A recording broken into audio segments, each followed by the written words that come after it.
like 10 minutes. So that's why I brought the She sketches. has the best dress on right now. She looks fresh as fuck. Give it up one more time for Mama E!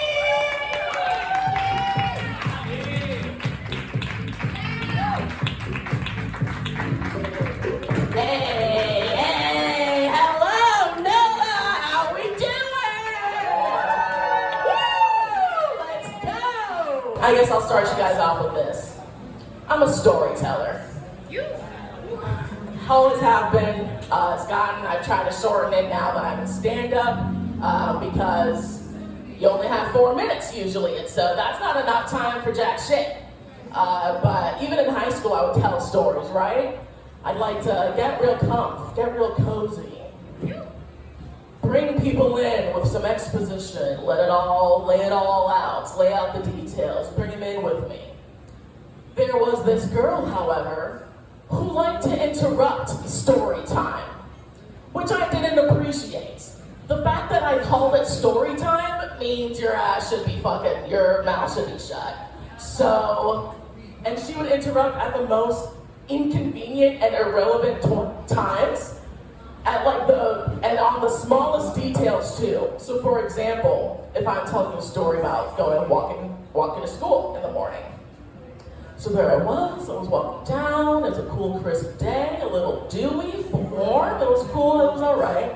I was well dressed and a car comes up to me. It was a black Toyota Corolla. Ha! She would interrupt with, Toyota Corolla, my friend has a dad who has a Toyota Corolla, it was brown. Brown? You interrupted me for brown? You could have said mocha, mahogany, burnt sienna, the way hot cocoa melts on your tongue on a cool, crisp morning, and you interrupted me for brown? Ooh, I almost didn't become a feminist and smack that bitch that day. I was not okay. I was not okay. Do not interrupt story time. I don't appreciate it. Speaking of being an open micer, this shit is not for the weak. I can tell you that much. I had a friend ask me one point, she was like, how easy is it to get started in comedy in open mics? And without really thinking, I was just like, oh, super easy. There are about 3 official websites that you can cross-reference, and once you get there, then you're totally set. You may want to call ahead first to make sure that there actually is an open mic, because a lot of those sites are outdated. There's a good chance they're not going to answer when you call ahead. Bars are busy, they've got a lot going on, but once you show up, you're totally set. When you do get there, you may have to ask the bartender where, or if there actually is an open mic, because it's usually in a fuck-ass back room of some dank, really dark bar. And so when you ask the bartender, they may give you something really shady, like, oh, it's 3 doors to the left of a dark corridor. Are we in Get Out? What the fuck is waiting for me at the end of that dark corridor? Sus as fuck. But after that, then it's all good. Even then, when I do that, there may not be a mic, so I just kind of wait for another comic to invite me to that mic before I go. Otherwise, who knows if I'm gonna be coming back out the way I came. Who knows? But after that, it's all good. There's a good chance when you get on stage, even though you have a microphone and a spotlight, that no one's gonna give a fuck about what you have to say. But yeah, it is totally easy to become an open micer. Y'all, I have done so much to try and keep people's attention.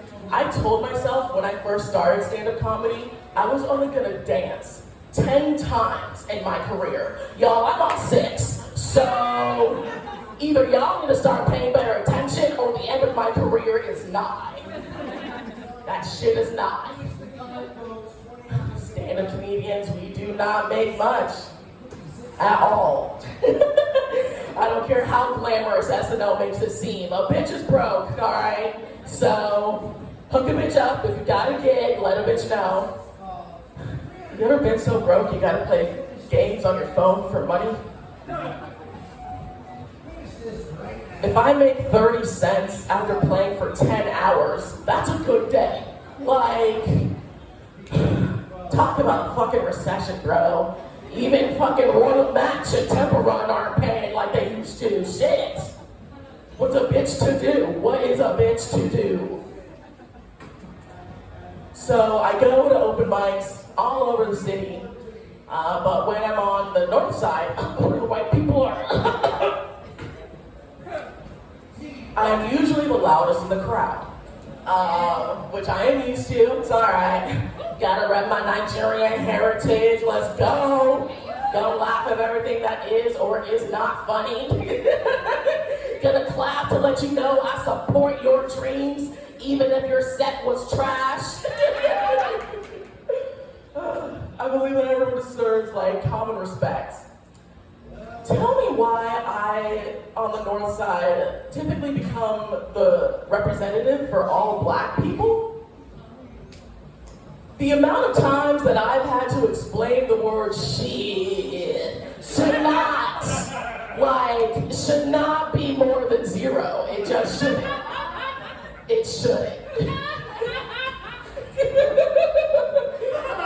Someone asked me, when someone says they don't have time for all that, what does that mean? Bitch, I ain't got time for all of this. Like, don't fucking be asking me this shit.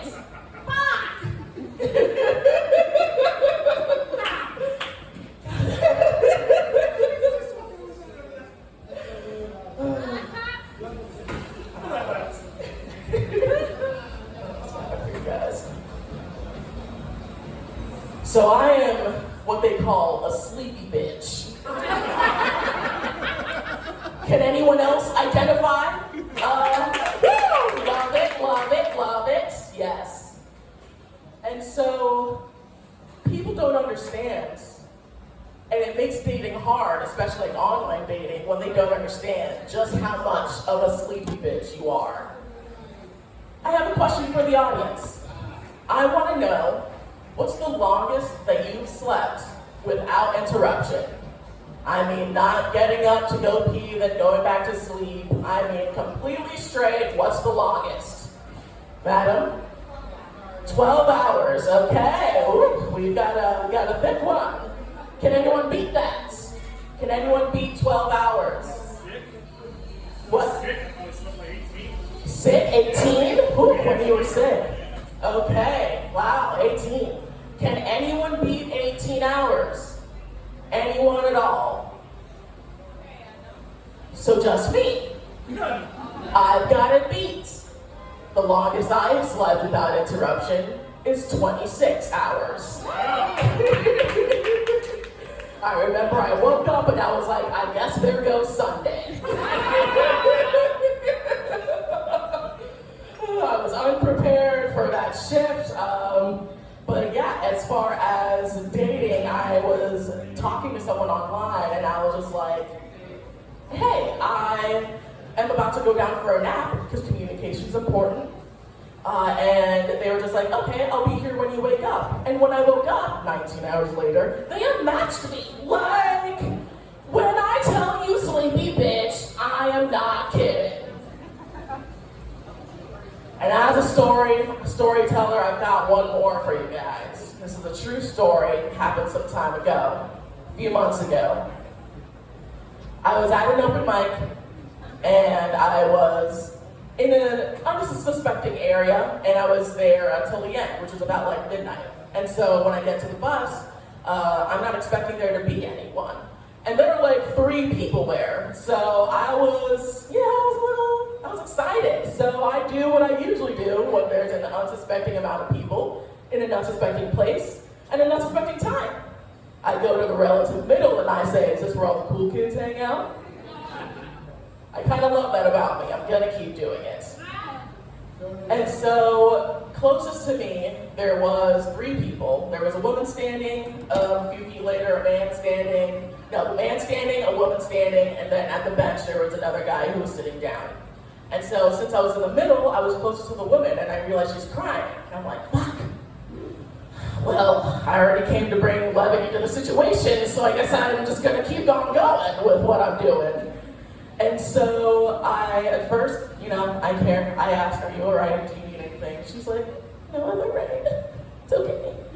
And so I decided to talk about me because that's the best way to get others to open up. So I'm like, well, I don't know how your night's been. It seems to be a little bit worse than mine, but I was just on stage and it was primarily males in there. Have you ever been in a male-dominated field?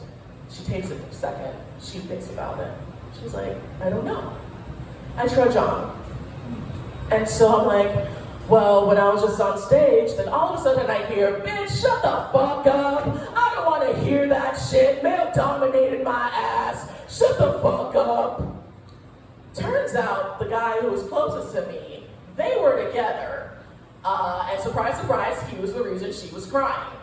And so he goes on to say, I get it, men suck, it's all my fault, yada, yada, yada. He thought I knew what was going on in their situation. I'm trying to explain that I just hopped out the club, I didn't see shit, I just came to talk to anyone, and I'm trying to explain that, and as I was talking about being in a male-dominated field, I thought it was ironic that he was interrupting me, and that he would not appreciate the irony.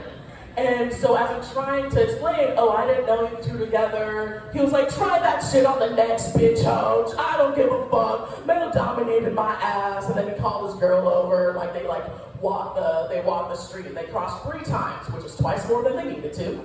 And it turns out they were not waiting for the bus, they were waiting for their Uber. And he just kept muttering, shut the fuck up, bitch. Male dominated my ass. Try that shit on the next hoe, bitch.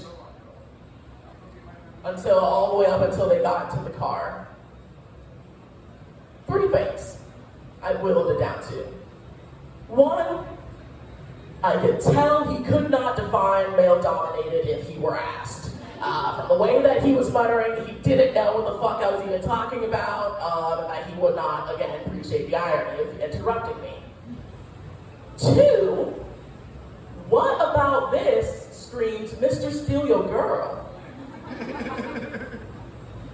I'm a bold bitch, but I don't have on the prowl energy, Hide your kids? No, just hide your wife, apparently. When Mama Eve is out, just hide your wife.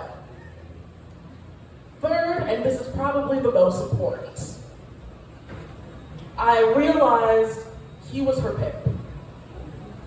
That's why questions and the attitudes and him looking at us during the conversation, even though he was away, he was checking out his product and making sure his product was safe. That's not the point though. I didn't go to business school. Who am I to approach a man about how he makes his coin? The point is, pimps are supposed to be masters of breaking girls. If you're worried that your girl is gonna leave you after a 12-second conversation with me, I have some news about your technique. It's fucking lacking. Thank you.